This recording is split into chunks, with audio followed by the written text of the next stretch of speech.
What comes to your mind when you hear about artificial intelligence? What is your perception of AI? Anybody can answer. When you hear the word AI, what comes to mind?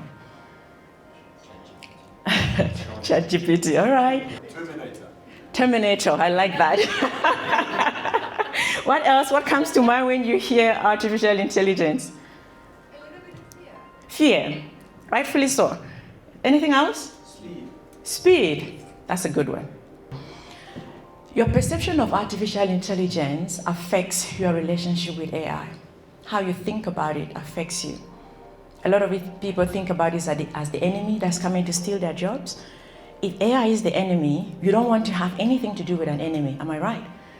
Absolutely. She's making a very important point, very important. And it's one of the things that I am highlighting as well, which is to develop a healthy form of skepticism. I'm the author of the book titled Disrupt Yourself or Be Disrupted.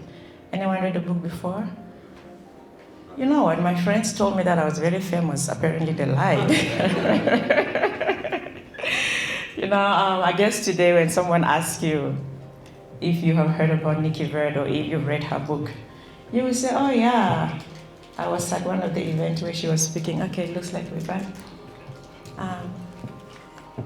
Is there a clicker? Or we have to do this manually? Is there a clicker? No. Oh, okay, I guess I'm tied to this position then. So yeah, as I have been introduced, essentially, so this is who I am, Nicky Verd. I'm very passionate about bridging the gap between people and technology. Because when we talk about technology, for some people, it feels like something so distant. It doesn't concern them. It's like, it's for the IT guys or it's for the tech department and stuff like that. But my passion is really to bridge the gap between people and technology, because in this age and time, we cannot afford to be on one angle and technology is happening on the other angle. And I'm gonna have to figure out how to do this with my hand. So we'll be speaking today on digital clarity in an unpredictable AI economy. Everything is being driven by AI today.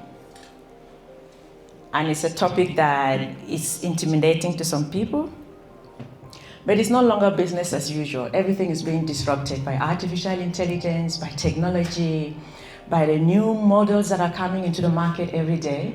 And the call to disrupt the status quo has never been louder.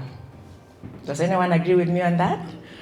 Because if we try to maintain the status quo, you are literally doing yourself or your business a disservice. And for many people, the landscape feels so noisy, so confusing and overwhelming.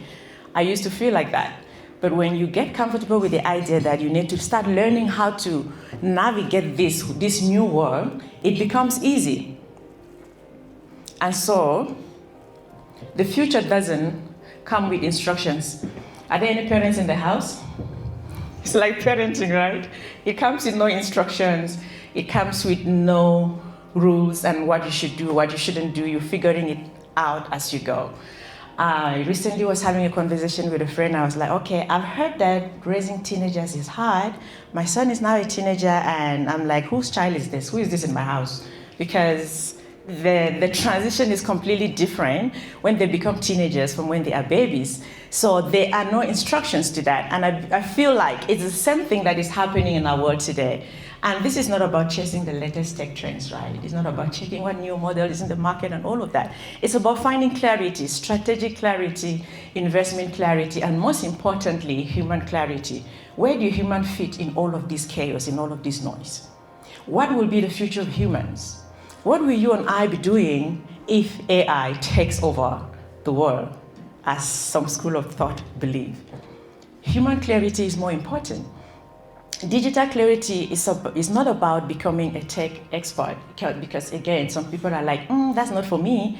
But no, it is about understanding the shift, this shift that is happening in the economy today, the shift that is happening in our world today, and knowing where to place your bets, knowing where to place your time, and knowing where to place your leadership. Because you cannot fight a battle you don't understand, am I right? Can anybody just go to war and like, okay, let's fight, who is the enemy? You don't know. What are the weapons you need? You don't know, but you are in a battle. Because essentially, we are in a battle, we are in a war. And if we do not understand what to do we are going to make a lot of mistakes on the way, even as individuals or as businesses. And before we get into this, I will quickly share my story of how I came to do what I do today. And something I say very often is that whether by circumstances or by deliberate choice, your life will be disrupted. Technology is disrupting everything. There's no neutral ground. You cannot say, you know what, I don't think this affects me in any way because I'm not in IT. Whether you're in IT or outside of IT, whether you are in the tech industry or outside of the tech industry, nobody can escape the disruption that is currently happening in the world today. And for me, I wasn't always in the technology space. I wasn't talking about all of these things. But one day, I was still very much in the corporate world, and one day I went to work, and my boss called me in for what I thought was a meeting for me to update him with what has been happening. But by the end of that meeting, I was jobless. He told me there has been some restructuring happening, and they've been wondering how to tell me, but there's no better way to tell me than to say, hey, Nicky, sorry, you're no longer needed. Those words hit me like a truck on high speed because I did not see retrenchment coming. My boss used to tell me plans like 5 years ahead of time of what we were going to do and what we were not going to do and all of that. So I was relaxed. I knew my future was secured in a way. But that day, everything came crashing. Everything came crumbling. And to say that was one of the most devastating periods of my life would be an understatement, right? So when it happened, I started asking a lot of questions. When you buy a car, you start seeing that particular mark of car everywhere. Anyone has ever had that experience? So for me, because I have been retrenched, now suddenly I started hearing news about retrenchment. It would jump on me from almost every angle. If I'm on a TV, radio, I will hear news about retrenchment. I'm like, So apparently this did not just happen to me. And because it was consistently jumping on me, it drove this mindset or this curiosity inside of me. I started asking questions as, how do organizations continue to thrive when they let go so many people? Because there was that time in the news, there was a company that had announced retrenchment for about 2,500 employees, and it blew my mind. They were going to retrench them in the next 3 to 5 years or so. And I kept asking, if an organization let go that many people, wouldn't they crash? Wouldn't they just die? Aren't people the lifeblood of an organization? And I remember going on the internet and typing, how do organizations continue to thrive when they let go so many people, right?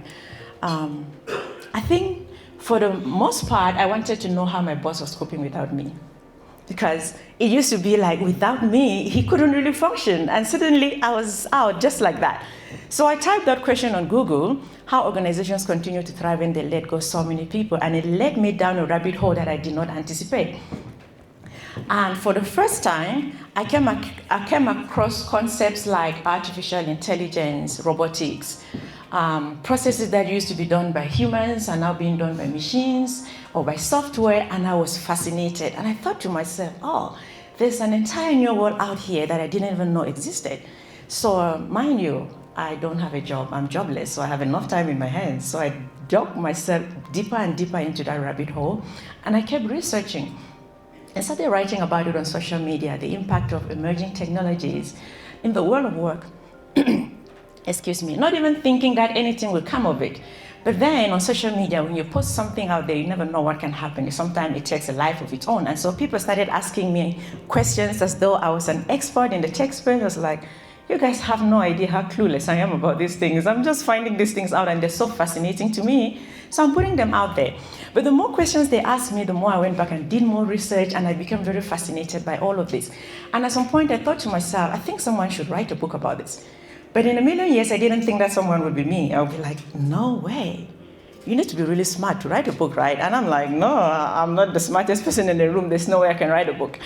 I had convinced myself that also you need to have a lot of education, academia, degrees, maybe PhDs to write a book. So I talked myself out of writing that book.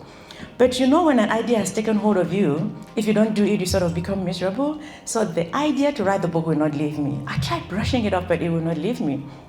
But somehow I started writing articles about it.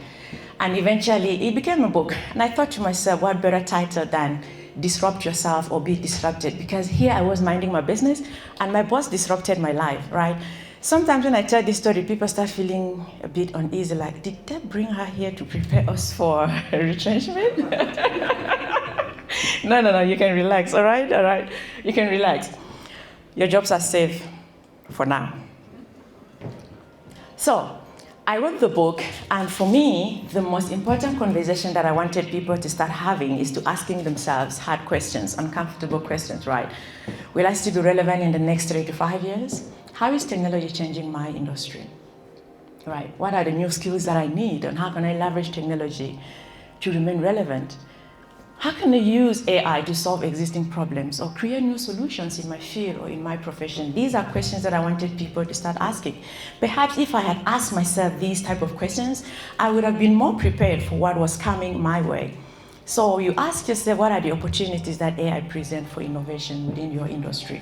And if you're a parent, you also ask yourself, how different are you supposed to raise your kids so that they can be better prepared for the world in which we are living today? Because with some parents today, they're just like, you know what, we had a doctor in the family, or your grandfather was a doctor, I am a doctor, you are going to become a doctor. Without really asking themselves, how is technology impacting that field? For some, it's like, okay, your mom was an engineer, I am an engineer, you are going to become an engineer. That's how some parents are literally choosing their careers for the future, for their kids. But technology is impacting every industry, and before we decide on what to do, or even you as a professional, you need to ask yourself, is this still relevant? What else can I do differently to make sure that I stay relevant? But on the other hand, some people are asking the wrong questions, like, will AI steal my job? That's not a question that can empower you.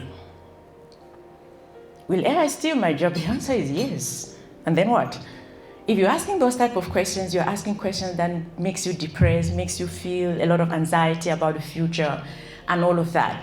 Because you should ask questions that empowers you, questions that makes you look for the solution. So a lot of people are asking these wrong questions, of how can they even stop technological advancement. I remember giving a talk in Nairobi, and someone said, no, Nikki, this is not for Africa. We shouldn't be talking about these technologies in Africa because Africa is still in the third industrial revolution. And rightfully so in so many parts of Africa. But if we're looking at it from that perspective, we are not going to do anything. And the reality also is that you cannot stop the change that is happening. We cannot stop the disruption that is happening, because trying to stop technological progress is trying to stop human progress. Is that true? Trying to stop technological progress is like trying to stop a river. Has anyone ever gone to the river and tried to stop it from flowing? You're fighting the wrong battle, and when you fight the wrong battle, even if you win, you lose. So we need to be careful of the type of questions that we are asking when it comes to artificial intelligence, right? And some of the trends we're seeing today is that every CEO is now a tech CEO. Everybody is now a tech person. Every industry is now a technology industry. Before, when we talk of tech, you think of your Apple, you think of Google, you think of Facebook, OpenAI, these big tech companies. But no, every company is now a tech company. That is the shift that is happening in the world today. And if all of these companies or industries or companies are becoming technology driven, it therefore also means that the people within these organizations have to be tech driven. But again, so many people are saying, no, this is not for them, this is for the IT department. And so I want us to do a little bit of a quick exercise. What comes to your mind when you hear about artificial intelligence? What is your perception of AI? Anybody can answer. When you hear the word AI, what comes to mind? ChatGPT, all right. I'm gonna try to point fingers. If I lock eyes with you, I will just point to you.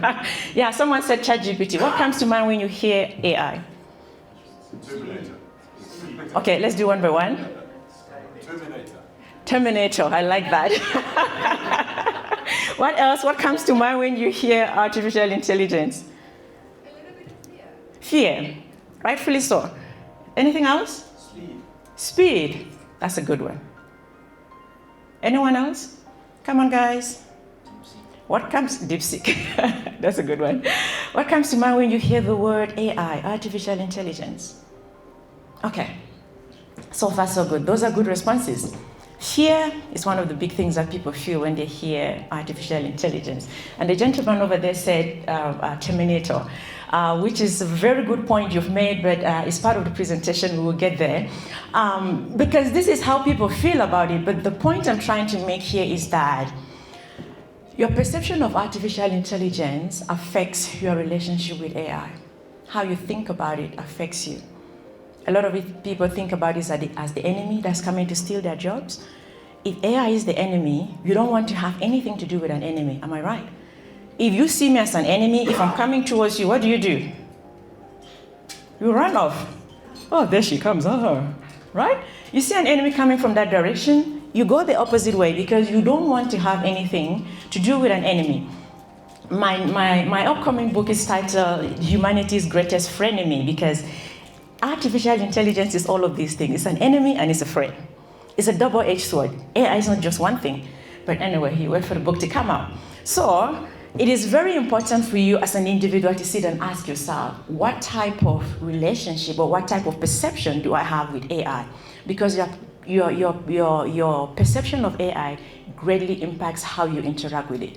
If you look at it from that fear perspective, like you said, my lady, it's also going to affect how you relate with it. But if you look at it from the opportunity aspect of it, it's going to help you on how you approach it, and how you learn, and how you evolve. So we're going to be looking at some essential skills and mindset that are necessary to navigate this disruption. And one of the key ones is to anticipate industry changes. Don't think that your industry is not part of what is happening or will not be part of the disruption, because AI is disrupting essentially every industry, from healthcare to farming to finance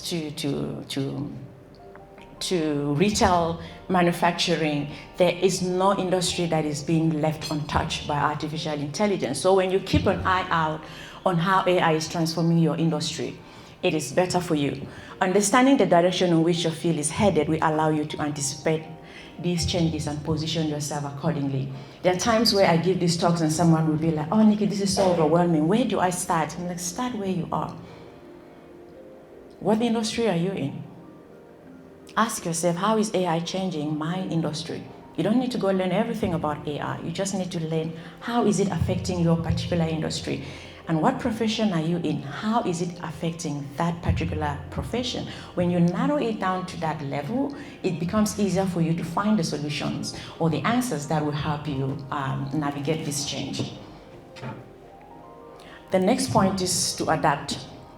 And one of my favorite quotes on this is from Charles Darwin, and he said, "It is not the strongest species that survives, nor the most intelligent. It is the one that is most adaptable to change." Are there some intelligent people in the house this morning? By any chance? Oh, there used to be. Yeah, so for the intelligent people in the room, I have a bit of bad news for you. In this age and time, it is not your intelligence that will help you to survive, but your ability to adapt to change. Are we adaptable? Are you adaptable to change? Or you are relying on your intelligence? Or you're relying on your experience? Kakuzo said the act of life is a constant readjustment to your surroundings. Just like the chameleon, it adjusts based on its environment. Is the environment becoming pink? It changes to that color. Is the environment becoming blue, green? It changes to that color. But if you as an individual, you are not a chameleon. When I say chameleon, I don't mean those people that backstab. You know those people, they call them chameleons? Not those types. I mean the type that adjust based on its environment. Adjust the skin color, adjust your mindset, adjust your strategies, adjust the things that will make you stay relevant according to your surrounding. So what are the things in your surroundings that are changing, but you are not changing, right? And adaptability beats experience. Because there are so many people that they have been in this game for so long, and they don't think anything can shake them. Like, do you know how long I've been in this industry? Do you know how long I have worked in this company? I've been here 10 years, I've been here 15 years. You just came in yesterday. What do you think you can tell me? The people with that type of mindset will find themselves being left behind because they are not willing to evolve with the times. Experience is based on the past, and the past doesn't always work in the future. Or unless there's someone here with 5 years experience into the future. Can someone tell us about what's happening in 2030? Yeah. Unless it's that type of experience you have, you need to know that the times are changing. Yes, there was a time where experience was the thing, where when you came into the business with 20 years experience, you were the boss. But today, if you are not coming with an agile mindset, if you're not coming with that ability to adapt, your experience can become a liability. Because the landscape has changed, the rules have changed. And the most dangerous phrase in any organization, this is how we've always done it. This is how things are done here. This is the way we do it. This phrase is always used by someone with experience. But in the age and time in which we are living, this type of thinking, this type of phrases holds an organization back. There's another business saying that says, don't fix it if it's not broken. Anyone heard that before?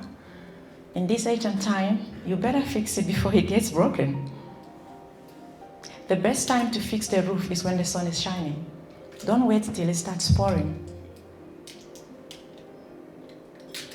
When it starts pouring and you climb on the rope, it's dangerous. So don't rely on experience. Become adaptable, become agile. And don't be this guy, the complacent one. Again, it ties back to experience. I've worked here for 20 years and I've never made a mistake. Show me someone who has never made a mistake in their life, in their profession, and I will show you someone who is not growing, someone who is not evolving. Because innovation and evolution requires that things be broken along the way, requires that mistakes be made along the way. But if you've gotten to this point where you are so complacent, your feet are on the table because you've been in the industry, you've been in the game for so long, you are relaxing, you are essentially doing yourself a disservice because complacency is the silent killer of progress.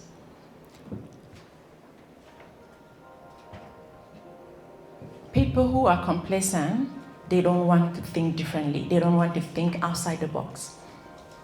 They don't want to embrace change. For them, it is as it has been, so will it always be. Because complacency believes that the past success will ensure future stability, and nothing could be far from the truth.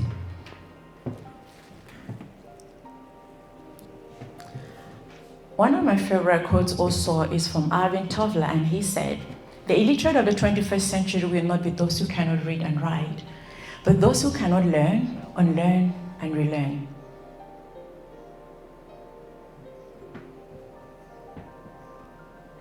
Learning is not the problem. The problem is in unlearning.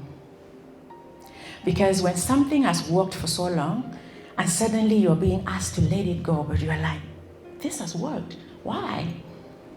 Well, the reality is that what brought you here will not take you there.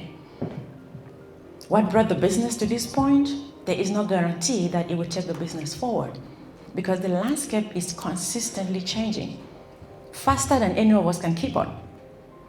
Today, there's one new model in the market. In the next few weeks, there's another one coming. Next month, there's another one coming. Before you even get used to one thing, there's another thing already being introduced into the market. So your ability to unlearn has to be fast, just as your ability to learn. So many people unlearn. So many people are learning. They go back to school, they get these certifications, they get all of these degrees and stuff, but they are just adding knowledge on things that no longer work. They are not unlearning. When you unlearn, you make room for new knowledge to come in. And anyone who stops learning is outdated, whether at 20 or at 80. Another important thing to take note of is certification, right? And many of us, we stack them like trophies. But it is necessary. This ties back to what I was just saying about unlearning.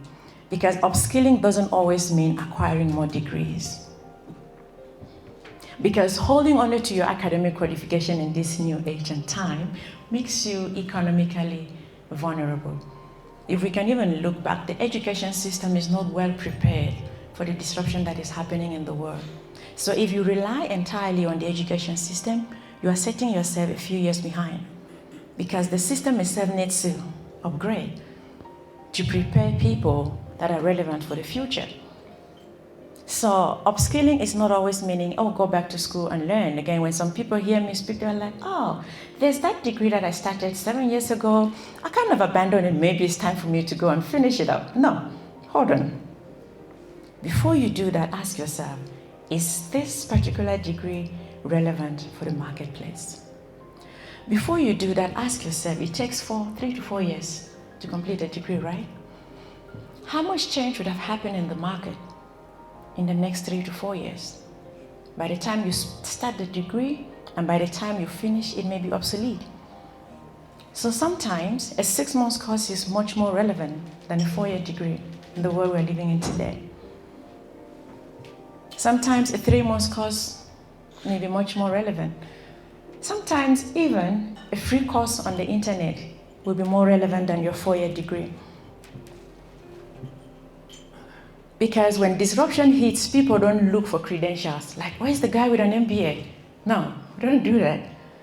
We're looking for leaders who don't flinch, leaders who listen deeply, and leaders who can turn confusion into momentum.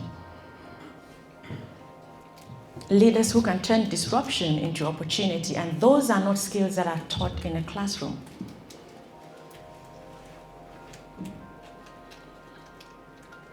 There's something that I want us to listen here, a quick video, but it's essentially talking about cultural inertia. Americans, the richest country in the world, build their houses with wood. Why? It's not because they're poor. It's not because they cannot afford concrete. It's just because it's what has always been done. We are aware of the Californian fire that a few months ago that happened. That was when this video was created. Talking about something so important is not just about countries, it's about organizations. What is the culture? What are the ideas that an organization is still holding on to, even though we're living in times that those ideas no longer apply? Because the path dependence feedback loop, it refers to how an initial choice, even if it's not an ideal one, can lead to self-reinforcing cycle that locks in that choice, making it difficult or even impossible to switch to alternatives. So it's a great lesson for every one of us to learn, to ask ourselves the question, what is the culture that no longer serves us, but yet we cannot let go of it? This is a wireless nature. Right, sorry about that. We all know about Nokia, right? Anyone with a Nokia phone in the house? Oh, okay. For the Gen Zs, you can ask your neighbor, what is a Nokia phone? If there's any Gen Zs in the room, by the way. So, we all know the story of Nokia and what happened, because they were so big that they didn't even think it was possible for anyone to overtake them. This was a Forbes cover, November 2007, the same year Apple came into the market, the same year the first Apple phone was launched. Their competitor had just been born, and they put this on the cover of the magazine. 1 billion customers, can anyone catch the cell phone king? In 2007, Nokia was dominating the market globally. There wasn't any part of the world where we didn't have a Nokia phone. I remember very well the Nokia 3310. Yes. I'm telling you my age right now. It was the thing, the Gen Zs have no idea what I'm talking about. It was the thing, but because they were so big, they didn't even think that anything could shake them. Who could catch the cell phone king at the time? But not only was the cell phone king caught, not just by Apple, but by other companies, the cell phone king was dethroned and kicked out of the market. The new generation has no idea what is Nokia. Well, they are more in the infrastructure section now, no cell phones. But many kids tomorrow will grow without even knowing what was Nokia. But those of us from the days, we still have nostalgia when you think about Nokia. You could charge a Nokia 3310 for weeks and the battery still lasts, right? So, certainty is a liability. When you get to that point where you think you are so big, you cannot fail. No one is too big to fail. No one is too competent to fail. No one is too intelligent to fail in this age and time. Anyone, anytime, can crush you and take you out of the market, either as an individual or as a business. The Gen Zs within your organization that you may be looking down at them, there could be your Apple being born. Meanwhile, you as Nokia, you are on the cover of the magazine beating your chest. Who can catch the cell phone king, right? And that's the cost of legacy thinking. You miss opportunities, you make decisions slowly, employee disengagement, loss of relevance, and poor AI adoption.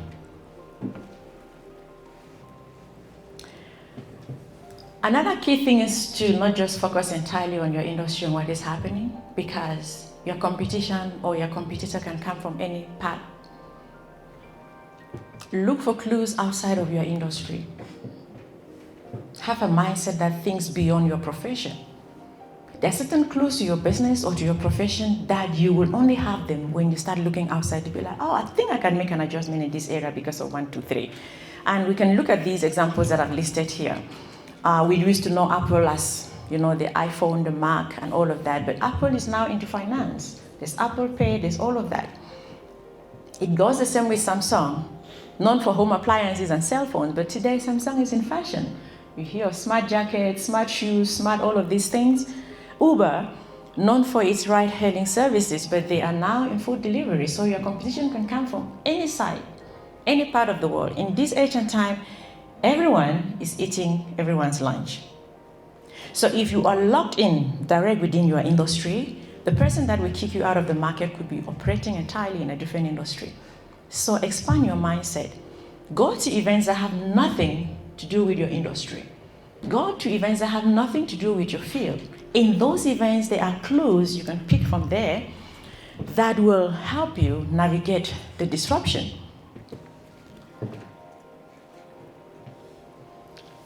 And it's no longer just financial. I know I'm speaking to finance or investment professionals, right?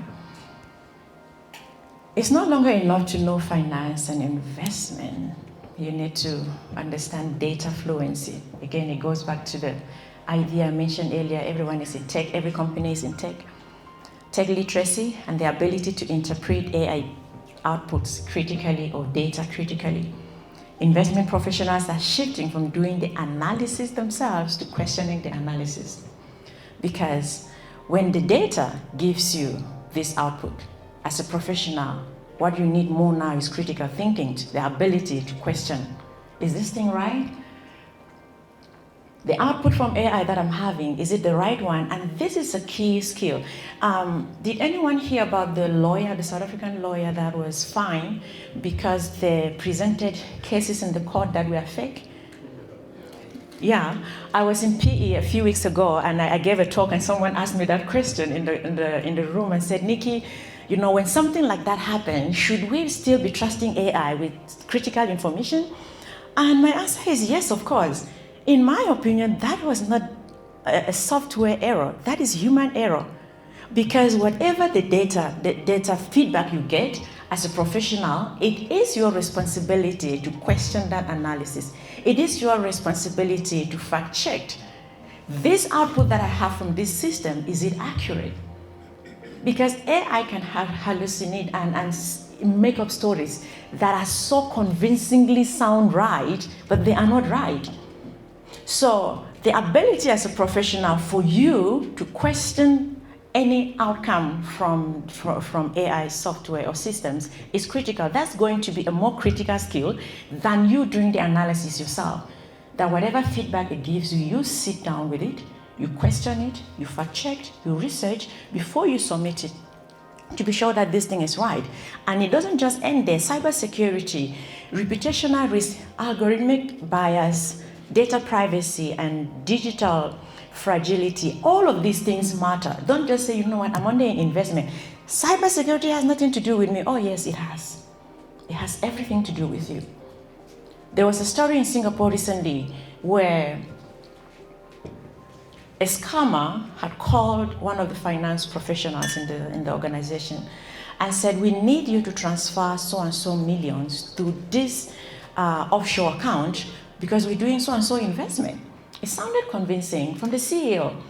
And he said, okay, can we get on a Zoom call and you confirm this? The CEO is like, okay, no, can we have a meeting and you confirm this? So the CEO said, I'm not in the office right now, but I can send you a Zoom link and we can connect online.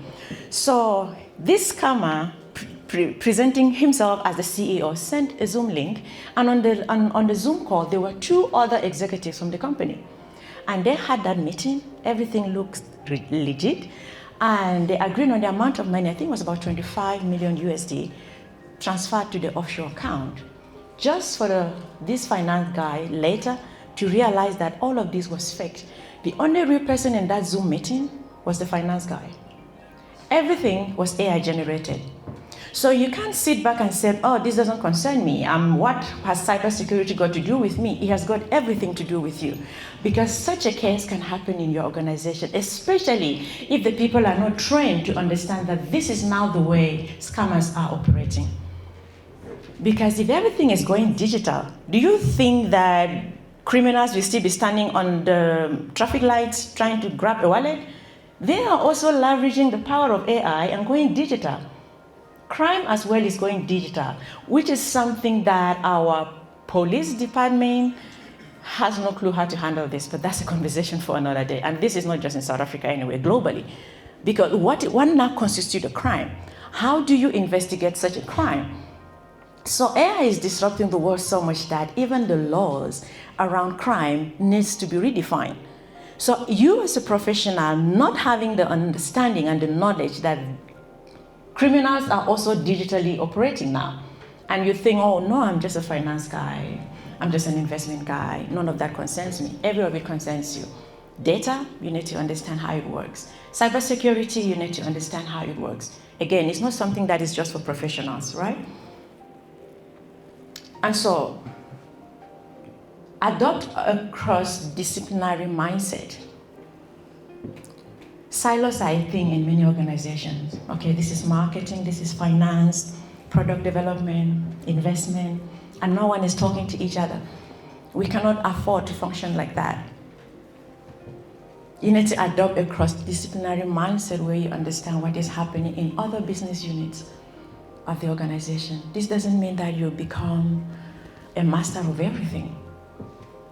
It doesn't mean you become an expert in everything, but it just means understanding the basics of technology and other areas of business unit. There's a book called Range. It speaks to this. Having just one skill set in this age and time will do you a disservice. Because someone in investment who understands what is happening in marketing stands a better chance. Someone in investment who understands what is happening in sales, or just the basics of it.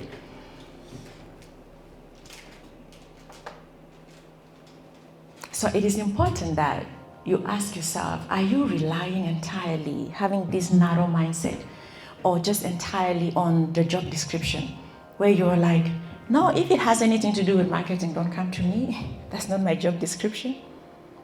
The future in which we are moving into, job descriptions will not be a thing. In fact, job titles will not be a thing. Everything is fluid, it's moving, it's changing. And digital transformation is breaking down all the barriers and the silos. Because we need to be able to talk to each other. Otherwise, how do we get the right data to make decisions if marketing is standalone, if finance is standalone, if customer service is standalone, and they don't talk to each other? It means that at the end of the day, the data you have as an organization will not be efficient to make better decisions on it. So if you're required to do something that is immediately outside of your field, don't say, no, that's not part of my job description. In this age and time, you need to adopt a cross-disciplinary mindset. It makes you more relevant in that way. And the mind is where the revolution begins, because the mindset that worked in a pre-AI world will not work in our world today. So the big transformation that can happen in any organization today is not just digital transformation, but a mindset transformation. How do your people view technology? What type of perception do your people have about artificial intelligence? This is the great transformation that needs to happen in an organization. Because if an organization dive in tech first, they bring in the best tools, they bring in the best softwares, but the people are completely left alone. Digital transformation cannot succeed in that regard. And statistics shows that up to 70% of digital transformation initiative fails. One of the big reasons it does is because the people are left behind. Sometimes you see that the processes that will be, or the software that is built for an organization is completely built outside the continent, maybe somewhere in China. No one from customer service was consulted. No one from the investment team was consulted on how should we build this thing. The people are left behind. So the mindset is critical, and the involvement and the buy-in from the people is critical. So whatever an organization is doing in that digital transformation journey, it needs to start with the people. And one of the mindset shifts needed for today, for people who feel overwhelmed by tech, it's not everyone that feels overwhelmed by this, right? But for those who are feeling overwhelmed by technology, shift your mindset and understand that it is not about all of these technologies, right? It can be a bit overwhelming. It's not all of these things. Focus on, shift it to think about that this is a new era. That's the shift that is happening. These new ways of thinking, new ways of leadership, new ways of working, new ways of learning, new ways of doing business. You know, until 2020, we didn't know this whole Zoom thing. Hello, can you hear me? Many of us had to learn that skill when the pandemic happened. So these are new ways of working, new ways of doing business. So many people learn entirely online today without needing to sit in a classroom. That is the shift. That is the new era in which we are living today. So when we hear about it, don't say, oh, AI, that's too intimidating. No. Realize that we are in a new era and you need to shift your mindset to stay relevant. And this is one of the critical points that I've been making earlier on, where people think of themselves as, I'm not a tech person. But when you say I'm not a tech person, it's like saying I'm not a learning person. Is there anyone in the room that when you were born, the doctors looked at you and they were like, hey, you look like a tech person. And they put that label on you. Is there anyone in the room like that? Okay, since I'm speaking to investment professionals, is there anyone in the room that the doctors looked at you the day that you were born and like, this looked like an investment professional? And they put that label on you. Okay, I think that guy, that's what the doctor did. I saw him put the hand up while he said he was crushing his face. So you get it. There's no one, whatever we do in our world today, there's no one that was given that label at birth. The point I'm making is that if you were not given that label at birth, it means that you learn along the way. And if you learn what you are doing now, the same can apply that you can learn about artificial intelligence as well. You can learn how it is impacting you. You can learn how you can incorporate it into your daily life and into your work, right? Because no one is born a tech person, like I've already said. Understanding AI is not about building robots or complex algorithms. None of that. It's just to get the basics of AI and how it impacts your industry or your profession. So get rid of the mindset that I'm not a tech person. And there's another mindset, the wheelbarrow mindset. You know those people, anyone knows what a wheelbarrow is, right? Right. There are people that are like wheelbarrows. If you push them and leave them here, you come back the next day and you find them exactly where you left them. They don't take initiative on their own. They don't do anything on their own. They always wait for someone to push them. But in this age and time, if you are a wheelbarrow person, you risk being left behind because AI is not waiting for you. AI is not waiting for slow learners. It's not waiting for late adopters. And many of the wheelbarrow people, you know, they sit on this corner with their degrees and their qualifications and everything. They just sit on that corner. Maybe the boss have to push them, or maybe someone in their family has to push them. But you need to take an active role in your own digital fitness and career development. Because the AI revolution demands not just your attention, but your active participation. You cannot afford to sit on the fence.